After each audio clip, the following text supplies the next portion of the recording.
I'm just playing. What's up, everybody? It's your boy J-Rod. So today's video, I'm gonna be sharing my crazy favela story time experience.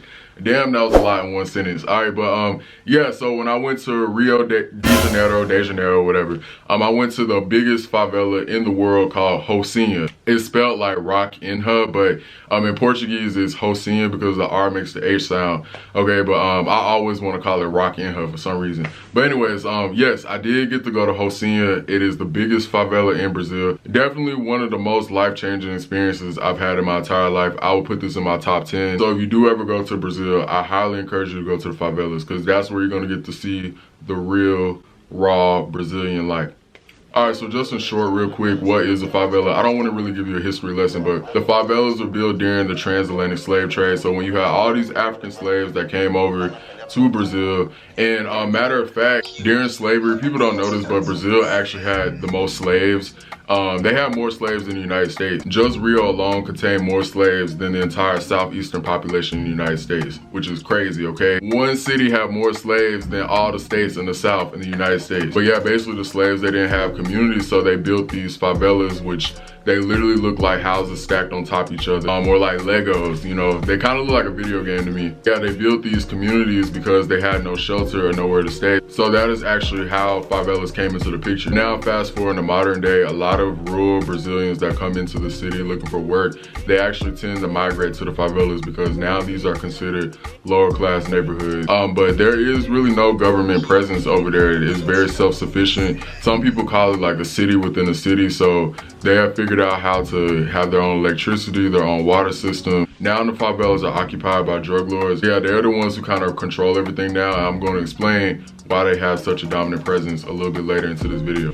All right, but with that all being said, let's just get straight into the story time. All right, let's go. So it all started, I was looking for tours for favelas. I saw one that said tour favela with a local. I was like, all right, bet, like I'm gonna tour with this person. I'd rather do it with a local than, you know, some just random tour guide off the streets. I didn't know what the person looked like, but I was just reading the reviews and everybody was like, yeah, like you definitely gotta book with this guy.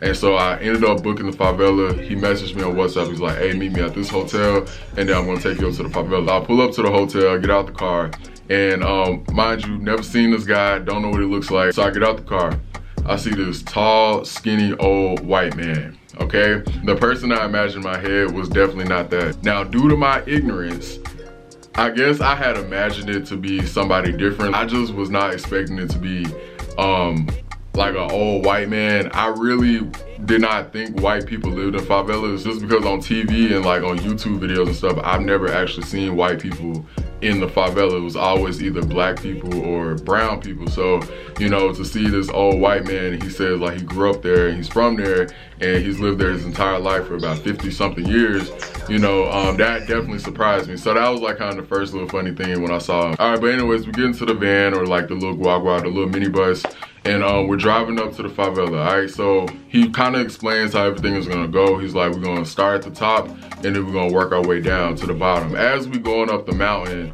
this dude is like kind of scaring me, okay? So he's showing me all these videos in his phone of like all these graphic images of like the stuff that happens in the favelas if you don't follow the rules. Now, Earlier in this video, I told you that the drug lords, they're the ones that run the favela, which is true. They are the ones who are in control. The police don't really have rank in the favelas. That's another thing that people don't know. But the police, they actually have kicked them out. Yes, the police, they get into the favelas, but they don't really have rank. So when something goes down, you can't really call the police to like come in there and, you know, save the day. That's just, no, like they're ran by the drug lords. All right, so we're going up this mountain. Dude is showing me every like graphic video of people getting beaten and you know, tortured, like, you know, somebody breaking the rules in the favelas, because the one thing in the favelas is they're big on respect and how you treat your neighbors. So like, let's say you steal something for somebody in the favela, right? Well, the drug lords, that actually punish you with a massage. All right, so massages are nicknames for beatings. He had another video like these two girls that got caught stealing something, and so then they shaved their hair off. So they made them be bald, and that was just kind of like their way of being humiliated. It was like another video of a girl cheating on her husband, and the guy came in and like killed the other man. Like, bro, it was just so many different videos, man, but it was like beating after beating after beating. You know, like we're getting up this hill, and I'm thinking in my head, like, man, like, maybe we need to turn back around. I'm like, I don't know if I really want to come up here now, because, you know, he's saying all this stuff, and, you know, I'm a YouTuber, so I'm like, I'm going to be recording stuff, you know. I don't want somebody to be like, hey, yo, get him, you know. So he was like, I'm going to walk you through the whole thing. He's like, I'm going to tell you the areas that you're allowed to film, and then I'm going to tell you the areas where you can't. And he said, as long as you don't be trying to film in the areas that you're not allowed to film, then he said you won't have any problems. You will pick up. Just film all the time, so avoid it. People's faces. So funny thing, I asked him, I was like, have you ever had somebody film in an area that they wasn't supposed to? He was like, yeah, like sometimes you get like these cocky, you know, gringos or cocky Americans, they want to feel like they can like be daredevils and break the rules. And you know, they actually got caught, and the guys would tell them like, hey, delete the video. I actually had a friend, he's another YouTuber, he actually went to the same favela I went to, and he was recording in the area he was not supposed to, and they caught him, and they actually pulled a gun out on him, and they told him there's like, delete the video. You know, so they're very big on respect. So like, long as you know, respect them and you follow the rules, then you have nothing to worry about. So that's why I don't recommend you to go to a favela alone, just because you wouldn't know like what areas you're allowed to film in and what areas you're not allowed to film in. Even though I be seeing YouTubers do that crazy shit, I'm like, y'all can have that. So anyways, I'm not trying to scare you, but I'm just trying to set the tone of like how nervous I was. Like, you didn't really see it in the video because the camera wasn't like really facing me. The camera was facing the road and like the streets and the things that were in front of me. But I was actually really nervous when I got up to the favela. I was like, damn, like this dude just done showed me all these crazy videos. And then he also, the dude was funny too. He was also showing me all these pictures of all the women that he slept with. Because apparently he, you know, he's lived there for 50 years, so he done slept with the whole damn favela. But it was funny, as we was going through the tour, he's like, oh yeah, I slept with her, and oh yeah, I slept with her. And I started to kind of think, like, is this dude lying? Is he capping? Like, because it just seemed like he done had everybody. But then again, he done lived there for like 50 something years, so he probably was telling the truth. That guy, he was really funny. All right, so anyways, we get to Rocinha, we enter at the top. All right, so he's telling me, you know, just get out the car. He's like, you can film, like, you're good. And so I'm like over here with my camera like this. And he's like, bro, like, just relax. He's like, you don't got to do that. I ain't trying to have no problems. He's like, nah, bro, like, I'm going to tell you, like, the areas, you know, you can film at. So we walking through, I'll say probably like the first 15 minutes, I was probably a little bit nervous. And then after the 15-minute mark, you know, I started to kind of loosen up. I was like, all right, this kind of remind me like a hood in Dominican Republic. You know, because I actually used to stay out in one of those hoods back when I was an expat out in Dominican Republic. So I was like, all right, it's kind of a similar vibe. You know, you got the music, the people. So we walking through, he's just showing me, you know, all the different stuff. Yes, it was people staring at me, but he said that they're used to seeing like him do this tour, because apparently he does this all the time. So it wasn't like it was shocking to all these people, but they do kind of look to be like, all right, like, who's the new person? All right, so there are two moments during the entire tour where I actually did feel a little nervous, like, I'm not gonna lie. So we gonna get into the first ones. And this is why I kind of laugh when people were saying in the comments, there's like, oh, but it's pacified, and you know, like, Rocinha ain't dangerous, blah, blah, blah. Yes and no. Like, there are certain parts that are very dangerous, and then there are other parts that are pacified. The area that you think is pacified, that's like at the bottom of the favela, where all the restaurants and the bars and the shops and the music, all that stuff is. I'd be lying to you if I said this bitch was like 100% safe. Hell no. There are areas that are safe, but then there are also areas that are very dangerous. And that is why I do not recommend you going to the favela alone. All right, so we get to the first little sketchy part. So we're walking down like this little alleyway, and it's this steep ass staircase, okay? Very, very steep staircase. So we walking down, and the guy, the tour guy, he's actually a landlord too. So he rents out houses. So he's like, bro, if you ever want to come to a favela, like I got a home for you here.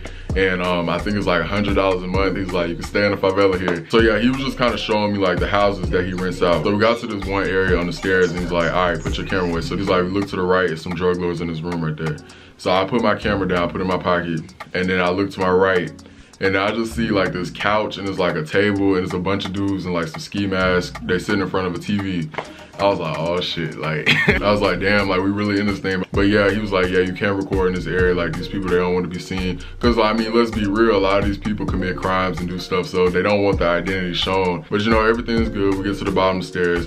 Then he's telling me, he's like, all right, like, I'm gonna show you a slaughterhouse. So in the favela, the slaughterhouse is a nickname or code name, basically the house where you go to have an intercourse with your partner. You know, I gotta word it differently because, you know, YouTube, they real strict. They call it a slaughterhouse. So he's like, I can actually show you what one looks like so you can film it for your video. So he takes me to the slaughterhouse, and basically it looks like a trap house. It literally, this is what it looks like. It reminds me like a trap house. It was a mattress on the floor. It was like in a living room. It's like, you can film in this room, but he said, don't point the camera out the window, because he says drug lords outside across the street. And he said, they will be pissed off if you film it. So he's like, do not point the camera out the window. You gotta check if there are dealers here. If they are, you don't point the camera outside. I'll show you a room. But from the window, if I see them, you don't point the camera outside, just inside. So I was like, in my head, I was like, how about I don't film it here? Because I don't even want them to think that I'm trying to film. I don't want to make them think that I'm trying to like record something that I'm not supposed to. So I was like, I ain't even gonna film it here because it's just too close. Like they right across the street, and they was literally sitting across the street. So and the window was open, it was like wide open. So the tour guy, he tells us like, hey, I gotta go to the bathroom real quick. And he's like, you can just wait right here. I'm like, all right, cool. All right, so this is the part where I said there's two parts in the entire tour where I felt like it was a little bit sketchy. This is the first one. So I'm just waiting in the slaughterhouse, like waiting for him to come back to the bathroom. All right, so 5 minutes go by. I'm looking at the clock. Then it's like 10 minutes go by. Then it's like about like 20 minutes. I'm like, bro, like it's 20 minutes. Where's this dude at? I started thinking, I'm like, bro, I'm about to get set up. I'm like, these people about to rob me, bro, because like I done seen this in movies, man. Like, you know, the person that'll leave a room and then somebody's gonna bust in through the door. I'm like, these people across the street, they about to bust into this door and they finna take all my shit. So I hurried up and took my camera out. I took the memory card out the camera. I was like, you can have the camera, but I want the footage. So I took the camera out. Like I was getting prepared. I was like, just in case they was gonna make a move. So dude comes back down the stairs. I'm like, bro, where have you been? Like, it's been like 25 minutes. He's like, bro, like, sorry, I was trying to like move some furniture because it's a 4-story building. So I was on the first floor. I couldn't hear what was going on the 4th floor. He's like, I was up on the 4th floor helping somebody move some furniture. That's what was taking so long. And I was like, damn, bro, like I thought I was gonna get set up. I thought somebody was gonna bust through the door and take my shit. Like I'm over here getting prepared and stuff. And he's like, nah, like my bad. Like he's like, I should have came down there and told you what was going on. And so we finally go outside. I'm like, yes, get me out this house. So we walking, film recording. Mind you, this dude is famous. Like everybody knows this dude. Like I promise you, every single block we walk, somebody would stop and be like, hey, what's up, man? Like, know that you are here, the office. All right, so this is the second part where I felt like, all right, like this place, you know, it can be dangerous. So we get to this area where it's like the projects, which is already kind of funny. So it's like we're in the projects within the projects. I know it sounds crazy, right? So we get to the projects and he's like, hey, yo, you cannot film over here at all. He's like, don't even try it. Don't try to sneak it. He said, bro, I'm telling you, don't pull the camera out. He said, do not pull the camera out. I repeat, do not pull the camera out. That's what he told me. I'm like, I bet. I ain't gonna pull the camera out. All right, so we walking through. It looks like a normal community or whatever. I'm keeping like a straight, cold face. You know, like I ain't trying to make eye contact or smile with nobody. Like, you know, I'm just looking mad. And then we get to this area, and it's like this big ass wall. It's like this huge wall. So it's about 10 guys sitting up on the wall. And at the top of the wall, you see all these guys sitting at the top of the wall. And I started squinting my eyes. I'm like, is that a gun?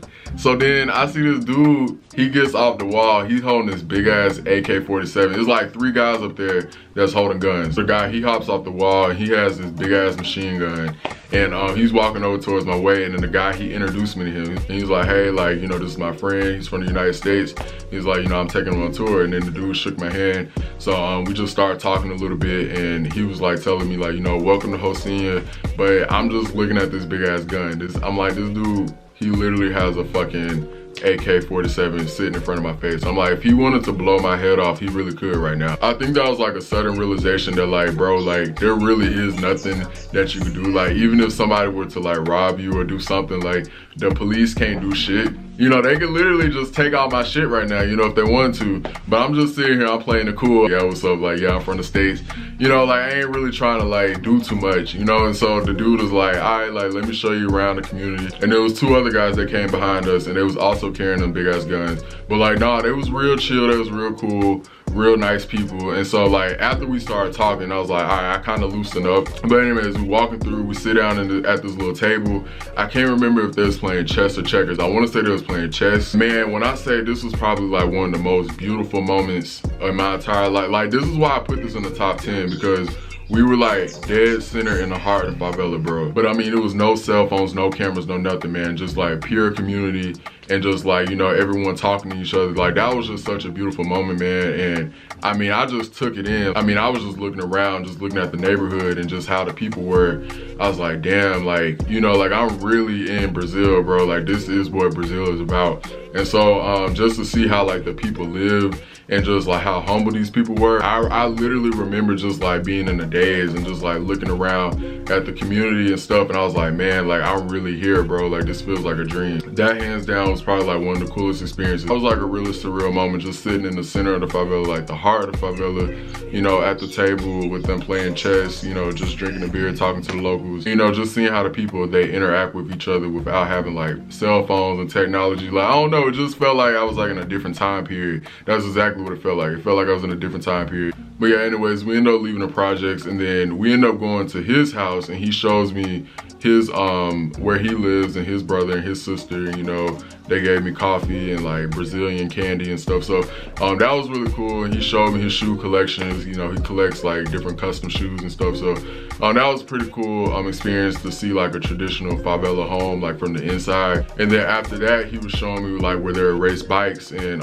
fly kites and stuff when he was little. And he was telling me that you got to be careful with those kites because sometimes they get caught in the street. And like, let's say like a motorcycle is going like 70 miles per hour. Well, he was telling me stories of like how people get their heads decapitated by the strings of those kites, because if you're going like 70, 80 miles per hour at that high speed and like the little string is like stuck across the road, you know, like people, they get decapitated. So he was telling me like those things are really dangerous. So yeah, it was pretty graphic. And then like once we got to, I'll say like midways, close to the bottom, I was hearing like this popping noise. And I thought it was gunshots, but he said that it's actually fireworks. It's fireworks. Yeah, because from some points, the cops could be near this area.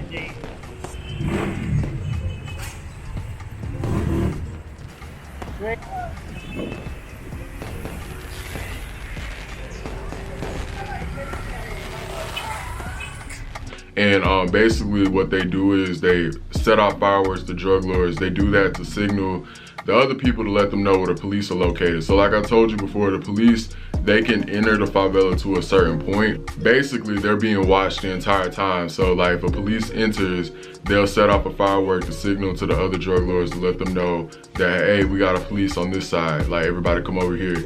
So when you hear like the popping and the fireworks, that's what that is. But yeah, like the police, they don't really have any rank in the favela whatsoever. Not even the Uber drivers were like driving to the favelas. I know this one girl, she said that like her Uber driver actually, cause she got an Airbnb in a favela, and the Uber driver told her to walk. Like he's like, bro, you gotta walk up the hill. Like I can't drive up there. Like I said, they really got that area locked down. But yeah, fast forward, we get to like the bottom of the favela, to like the more pacified area. That's what people like to call it, or the safe area. Yeah, we went to like one more bar, we was drinking, you know, we was just talking about life and stuff. So yeah, it was a pretty good tour. Like it definitely was good. And I feel like the reason why this tour was so good is because he was from there, versus like, and he was saying that you have these tour guides that don't know nothing about the favelas, but they can just like walk in and, you know, they'll like walk the people through, but it's like, it wasn't personal. And I think that's why I loved it so much, because, you know, like for example, you could see a trash can and a regular tour guide would be like, oh yeah, this is where the trash is. But for him, you know, this is a trash can where, you know, like I used to get into fights with people after school. Like, I just like the fact that that whole tour was very personal to his life. And so it kind of gave it a little bit more meaning. So that's why I say if you're gonna do a favela tour, you gotta do it with a local, because it's gonna give you a different level of experience. But yeah, that is my crazy favela experience. Definitely the best experience, one of the best experiences I had in my life, in my top 10, and my most favorite experience during my entire time in Brazil. I think that definitely was my favorite thing that I did in Brazil, in addition to going to see the Christ Redeemer statue. But yeah, y'all already know what to do. Don't forget to give this video a thumbs up, hit that subscribe button, and catch you on the next video. All right, peace.